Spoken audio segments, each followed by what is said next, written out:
नमस्कार, मी सुरेश चिरडे. आपण पाहतात महाराष्ट्र 24 न्यूज. अरुणावती प्रकल्पातून नदी पात्रात उद्याला पाणी सोडणार.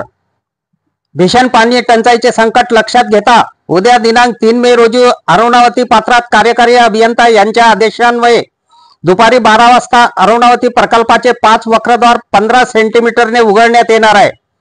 36.12 घनमीटर पर सेंटीमीटर एवढा विसर्ग अरुणावती नदी पात्रात सोडण्यात येणार आहे. नदीकाठच्या नागरिकांनी योग्य ती खबरदारी घ्यावी व नदी पात्र कोणीही ओलांडू नये व नागरिकांनी सतर्क राहण्याच्या सूचना सहाय्यक अभियंता श्रेणी 1 अरुणावती पाटबंधारे उपविभाग क्रमांक 1 दिग्रस यांनी दिले आहे. आमच्या पुढील बातम्याचे अपडेट पाहण्याकरिता आताच आमच्या चॅनलला सबस्क्राईब करा व बेल आयकॉनवरती क्लिक करा. धन्यवाद.